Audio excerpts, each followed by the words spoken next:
Hey guys, it's Behavior Strategies for Class here, and today we're talking about what does a trauma-informed classroom really look like? So this is the podcast that is turning student behavior challenges into classroom success stories by helping teachers respond to challenging behaviors with calm, clarity, and confidence so that every student can thrive. So I think right now, is when teachers everywhere are searching for what trauma-informed classroom really looks like. Not just the buzzwords, but the real practical pieces that help students feel safe, regulated, and ready to learn. So in this episode, we're breaking down the core elements of a trauma-informed classroom. That's predictable routines, nervous system friendly designs, connection-based behavior support, and the power of the teacher presence that makes it all work. So, if you've wondered how to create a classroom that reduces anxiety, helps prevent behavior issues, and builds trust from day one, this is your midsummer guide. Welcome to Behavior Strategies for Class, the show where your student behavior challenges become your classroom success stories. I'm Diane Bachman, a trauma-informed educator, a certified trauma-informed coach with over 15 years of experience working in special education. And I help teachers respond to behavior with calm, clarity, and confidence while building real connection. Each week, we're going to break down those tough moments with practical trauma-informed strategies you can use right away. You'll hear stories that remind you you're not alone. And if you're ready for a calmer classroom, stronger relationships, and behavior support that actually works, you're in the right place. Let's get started. Before we get started, make sure you hit that subscribe button and share this podcast, this episode with other educators that you know so we can continue to learn and grow together. I think every year we kind of evaluate what worked in our classroom. So if you are new here, I am a behavior para who has worked in special education for almost 2 decades. And so we are always looking to improve on, to tweak, to see where we can help our classroom be a safe place so that students feel supported when they come in and they're dysregulated, and how can we help them get back to learning and back in the gen ed classroom. And that's why I feel this episode is so important, because creating a trauma-informed classroom really does make a difference. And so we're going to start with number 1, and that is having a calm, predictable, visually intentional classroom. So that kind of says a lot, but predictable, and that's going into routines, expectations, consequences, and I kind of go over that a little bit deeper as we go on. Having a visually intentional classroom, which means you want to think of your students' nervous system. Like when they come in, are they going to feel like, whoa, there's a lot going on in here. I'm not really sure where to focus. Or are they going to be like, whoa, that's a ton of color. Like the color's nice, but it's still a little overwhelming. Or are they going to come in and like, okay, this is comforting. This is calm, welcoming. And side note, if you had not listened to last week's episode, it's about designing a calm classroom.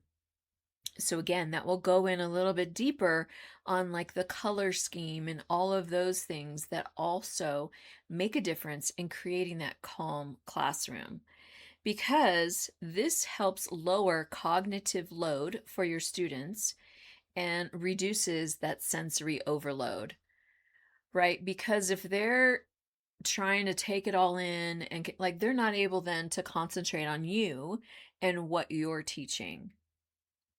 So number 2 is the power of your presence, right? We know you are the lead in that classroom. You are setting the tone, and the best tone that you can have is a calm, consistent tone. right? A calm, inviting tone, a welcoming tone. Granted, I know throughout next year, things change, right? Things will happen. I'm not saying like you're just going to be this calm robot forever in your classroom and your kids are never going to see you get upset. Like, we're human. Everybody's going to make mistakes. Everyone's going to feel all different kinds of emotions. But if for the most part, you can be that calm, consistent presence and this is how you can do that, by repairing after conflict. So that just means like you're going to go back and just touch base with that student that who maybe was being totally disrespectful to you, who was shouting out like the whole time you're teaching the lesson, who was refusing to do the work. And you're just going to circle back and just say, hey, like, what's going on? Is something bothering you? Is there, because this behavior is not okay and you need to be listening and learning. So, how can we make that happen? You're just connecting back with them. And that, again, is another part of building that relationship, right? That trauma informed presence of knowing that behavior is communication and teaching them and allowing them to kind of process, okay, well, this was really going on. I mean, sometimes they're not going to know. We've asked students all the time, so what was really going on? Like, what were you thinking when this happened? Or why do you think you did it that way? Sometimes they don't know, right? Sometimes we don't know why we do what we do, right? As adults, that's just the way it is. We're human. But to be also able to engage with your student that way, that builds connection. Narrating regulation. I think this is so important, and I've seen teachers do this really well. So when maybe you are having a tough moment, and now you're just going to narrate, okay, guys, I'm going to take a couple deep breaths, and we're going to start this lesson over again, or whatever it is you were doing. Okay, guys, I just need a minute. I'm going to go sit at my desk. You guys start reading, and when I'm ready to get back up and teach, I'll let you know. It's just kind of narrating, how are you getting regulated? I've seen some teachers do this well. I've seen other teachers not so much. But it makes a powerful example for your students as you document, if you will, how you're feeling and what you're going to do about it. Not just saying, you know what, I'm so frustrated right now, I could scream, like we've all been there. But to also be like, but I'm not going to do that. I'm going to sit for a minute, take a couple deep breaths, and then I'll come back and we'll finish the lesson. Or we'll transition to the next thing. Whatever it is. It is so powerful to be able to narrate how you are regulating yourself. A great positive example for your students. And then, as much as possible, having predictable responses. So when you have those predictable expectations, those clear expectations, and they know, and this is everybody, right? This is your whole class, not just some of your challenging students, but your whole class knows if you don't turn your work in, or finish it on time, you're sitting in from recess and doing it. Everybody knows, right? Or if it's not turned in, then everybody knows you're going to sit in during PE and do it then. Whatever it is, being predictable in your responses helps them to feel supported, helps them to feel safe. Because unfortunately, some of your students have very unpredictable adults in their lives, where 1 minute they're fine, they're great, they're engaging, and the next minute, the adults are exploding with anger and frustration. And then, half a minute later, they're like, oh, honey, what do you need? I don't know. That's That's an extreme example, I'm sure. But you know what I'm trying to say here is that some of your kids may have very unpredictable adults in their lives. So, if it's possible for you to be a predictable, calm adult in their life, you are showing them that the example they have at home is not the norm, doesn't have to be the norm for them. So, again, safety allows for learning.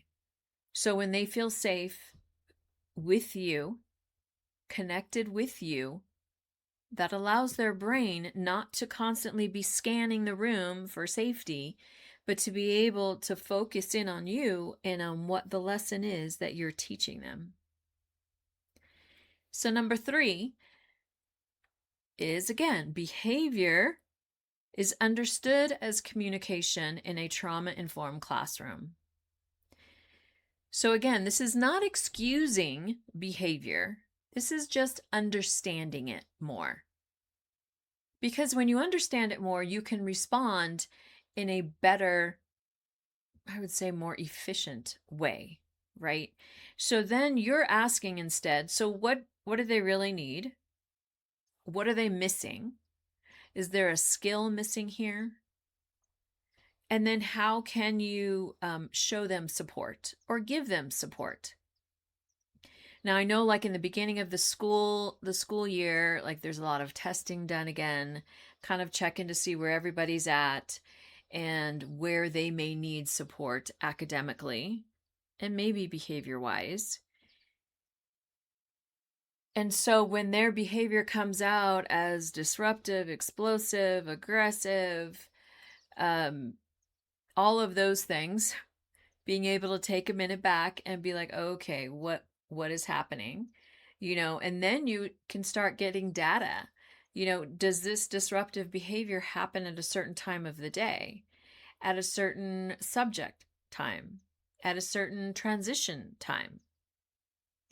And then as you learn this, then you learn, okay, what supports can we put there or interventions can we put to help that student get through that time? Number 4, those routines and expectations need to be clear and consistent. Now, as I mentioned before, in last week's episode, Designing a Calm Classroom, I suggested, if possible, listing those expectations in your classroom, having a poster, having it on your whiteboard. And maybe that doesn't have to stay there all year, but in the beginning, so that they see and you don't have to repeat yourself 400 times. Like these are the expectations for your classroom. And then I know sometimes classrooms make their own class charter, and that's kind of like everybody giving a say on how they want to feel and what they want to accomplish in their classroom for the year. That is super powerful too, because that's giving your students that voice to speak into what they want their room, their school family to feel like throughout the year. So think about what are the routines that you're going to have for the year. Yeah, I always think of like morning routines, that lunch choice, their jackets, water bottles, their snacks, all those fun things in the morning. Where do they go? And then later on, when they're doing homework, where's their homework going to go? What are the routines for transitions? What are those expectations? Walking in the hallway, walking in a line, walking in 2 lines, walking silently, walking, oh man, I can't think of it, where they tell the kids, catch a bubble. And so all the little ones like have their mouths, sucking in a bubble as they're walking in the hallway. Some teachers give rewards for walking quietly in the hallway. Whether that's like points for the classroom, whether that's like marbles, pennies, whatever it is you guys want to count. or how you want to do that, giving that positive reinforcement for that preferred behavior. What is the transition going to look like in between subjects in your classroom? Where are your students going to keep all of their supplies? Is there going to be a chair pocket for them? Are you going to have something on the desk, on the tables for your students? Or are you going to have a separate cubby that they keep their things in? What is that going to look like? And being able to explain that clearly and consistently so they get that routine down that's predictable and they know what needs to happen. Number 5, in a trauma-informed classroom, regulation tools are woven into every day. So this is part of like being proactive, right? You're not waiting for that explosive behavior, or you're not waiting for those students to constantly challenge you, disrespect you, shout out. You're being proactive as much as possible by having these regulation tools. And some of those look like movement breaks, just building them in. And that could be right before transition. That could be maybe just when you see your students getting restless. Okay, everybody stand up. Whatever it is they need to do, walk around the room, whatever that looks like for you. Or I seen yoga cards. Maybe, okay, Johnny, go grab a yoga card. We're all going to do this card right now. Everybody, put your pencils down, stand up, let's do this. So that you're not constantly trying to come up with something for a movement break. And you're not having to pull up Go Noodle or some other YouTube channel to come up with something. Movement cards are out there. And I'm sure they're all on Amazon, Pinterest, Teachers Pay Teachers, all of those great websites. Yoga cards, movement break cards. So then you could pick one, have a student pick one, and they're really less than a minute. Some of them are. And obviously you can make them as long or short as you want, right? Because obviously sometimes when we do that movement break, everybody thinks it's like playtime and we're all going to run around and be crazy people. Not like I've ever seen that before, but you know what I'm saying. Sometimes they all kind of lose it. So then it's like, oh, okay, so now we're going to sit and we're all going to read, for 5 minutes and calm our bodies because they just went too far with the movement breaks. So this is something, obviously, that you're going to learn in your classroom and what works and what doesn't work. But definitely building that in and knowing and letting them know, like, guys, sometimes I'm going to say, okay, movement break. And everybody's going to stand up out of their chair and they're going to wait until I call in someone to pull a yoga card. Whatever it looks like in your classroom. I've used those before. That's why I think of them. And a lot of our students with special needs loved doing the yoga cards. It was really fun to do those with them. Also, just breathing. I talked about earlier when you as the teacher are struggling for a minute and you're narrating, this is also breathing. You can just do a breathing exercise, blowing out candles using their fingers, doing box breathing, whatever works for your classroom, but taking that time, putting that into your schedule, maybe even. I've seen some teachers do that, like when students are coming in from recess and just doing a quick breathing exercise just to kind of calm the body and bringing them back into class ready for learning. That's a great transition tool as well. The naming 5 things is kind of grounding for students. You can, that's when you can just have them sit and you're closing their eyes or just having them look around, name something that you see. It goes through the senses, something you hear, something you feel. All of those things, those are great grounding tool. And then, of course, journaling. Journaling is a great tool to help students regulate. And whether they're writing or they're drawing, you're giving them that moment to just kind of express how they feel at that moment. Now, of course, I have to plug my behavior journal. It's my student behavior journal. It is available on Amazon. The link is in the show notes. And this is really for students to help themselves learn, like, okay, it's a daily check-in for them. A check-in on how they're feeling, a check-in on what is their behavior goal for that day, right? Sometimes for students, we give a behavior goal and there's no like set goal time to accomplish that. And sometimes that works well. Other times, just today is helpful for your students to focus on. And so they list what is their behavior goal, and then there's pages for them to either draw or journal in there as well. So check that out on Amazon, Student Behavior Journal.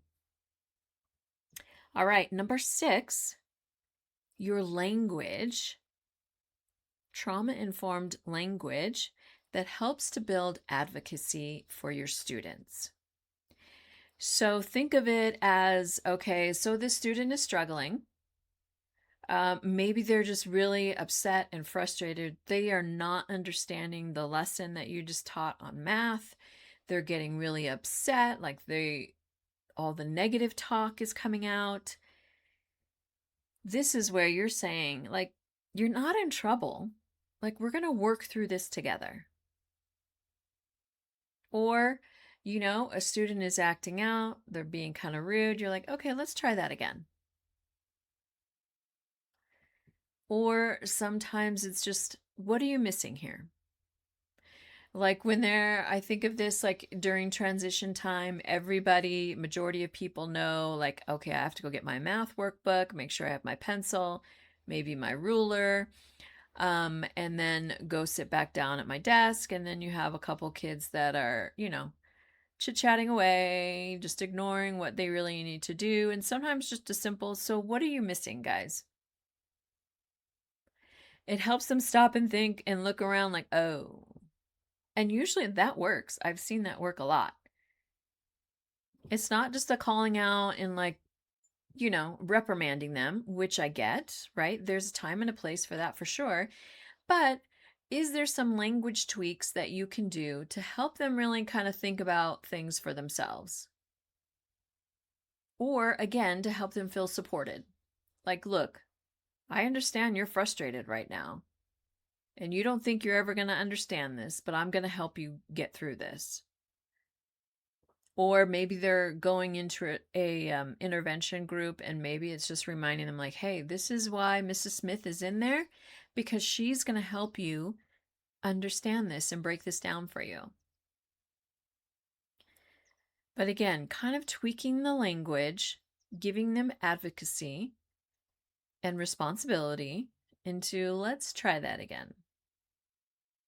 I've seen that work lots of times because it really just jolts them and thinking like, oh, okay, that's not okay. Let me try this again.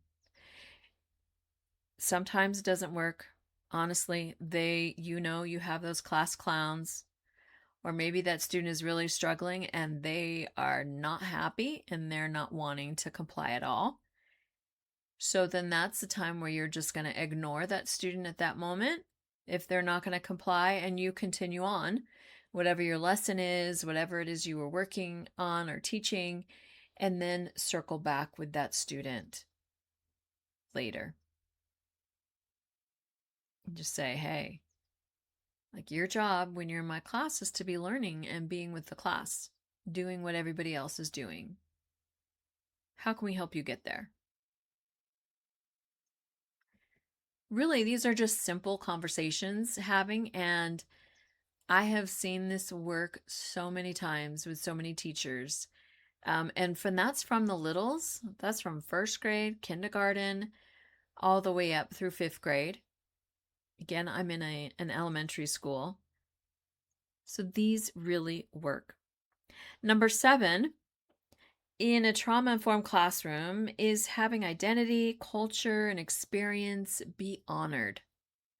So you're giving opportunity for your students to share their experience, their traditions, what is important to their family and how they do things may be different than majority of the classroom.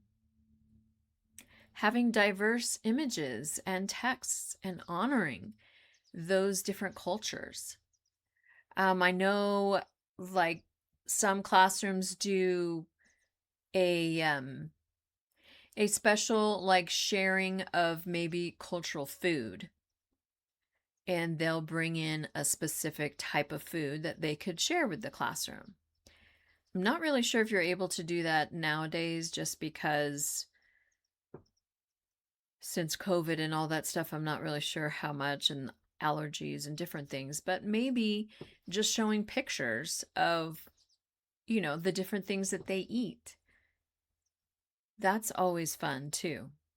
So just giving your students that opportunity to share their culture, their experience, and their family.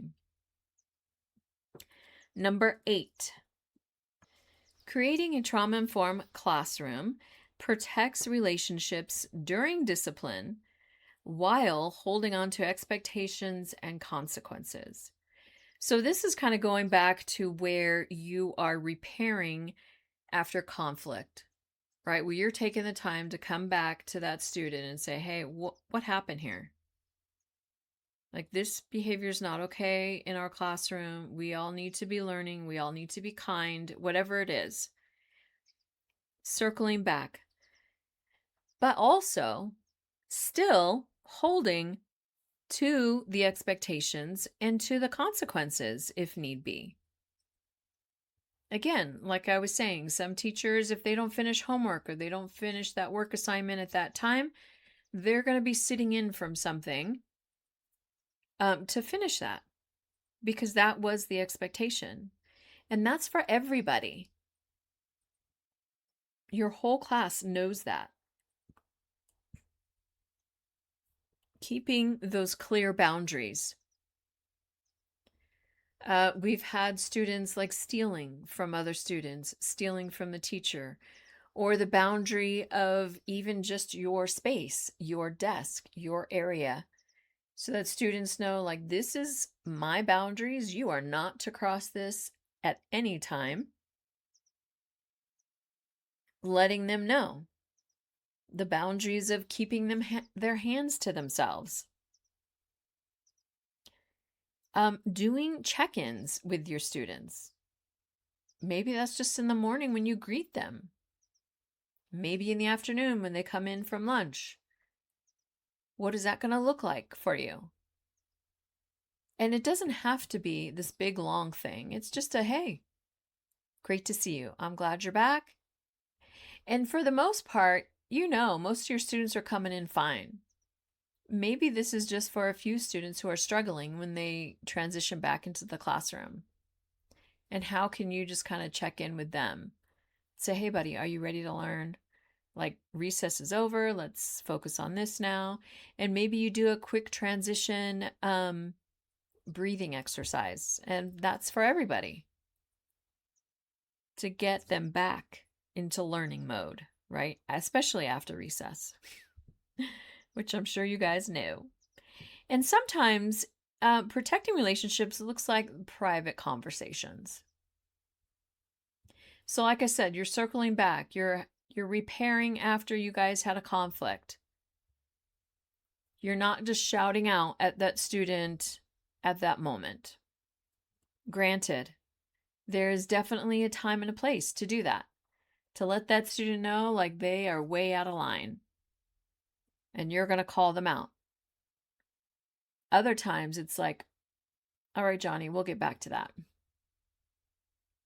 And then bringing him back and just having a moment. I've seen a lot of great teachers do this really well. Both ways, right? Because like I said, there's a time and a place to call out that student and let them know, hey, this is not okay. But also being able just to kind of protect them and having that conversation privately as much as possible, right? I know you're in a classroom of 25, 30 kids. It's not really super private, but at least you're pulling them over, maybe at your table and just having, a short conversation. It just reminds them again, you're holding them to expectations, you're holding them to the boundaries of the classroom, and there may be consequence, and that's okay. Like, they're going to survive, but also knowing like you are there to support them. So I really encourage you to use all of these steps, all of these ways to create a trauma-informed classroom that supports your students to feel safe and regulated so they are ready to learn. So, recap number 1, creating calm, predictable, visually intentional atmosphere in your classroom. Number 2, the power of your presence, being calm and consistent. Number 3, knowing behavior is understood as communication. What are they trying to say? What do they need? Number 4, having regulation tools woven into every day. Those movement breaks, breathing exercises. Number 6, language that helps to build advocacy and responsibility for your students. We're working this out together. Let's try again. Number 7, honoring their identity, culture, and experience and having them share it with the classroom. And then number 8, your trauma-informed classroom protects relationships during discipline while holding to expectations and consequences. So maybe you feel overwhelmed by all of these things. Maybe pick 1 or 2 that you want to try in the beginning of the year and then add to that through these steps. So which ones are you going to implement? Which ones do you think will create a trauma-informed classroom that you want for your students this coming year? So I want to leave you with a couple quotes. This first one is from Dr. Kaylin Soma, and she says, kids who've experienced trauma have difficulty learning unless they feel safe and supported. Right? So their brains are not on alert all the time. Because they feel safe and supported, they're ready to learn. They can learn then. This next quote is from Matthew Portal, a principal, and he says, the trauma-informed education is a journey, not a checklist. There is no magical program that's going to fix kids because we're not fixing kids. We're supporting kids in being successful. And that, I feel, really sums it up, right? You want your students to be successful. We know you're not a psychiatrist, you're not a psychologist, you're not the counselor. You're there to help your student feel safe and supported while they're in your classroom so that they can learn and grow and thrive at being successful. Guys, I hate to admit that I'm kind of feeling excited about the next school year because it's only July 14th and I want my summer to last a lot more weeks than what it's going to. But you got this, guys. I hope this helps you know what a trauma-informed classroom really looks like and how you can implement that for your classroom and your students next year. All right, guys, I will see you next week. Thanks so much for listening. I truly appreciate your support. And if I have encouraged you, motivated you to continue to learn, to support your students, even better, to help them strive in your classroom, please leave a review, hit that subscribe button so that others can see they can learn and grow here as well. Thank you.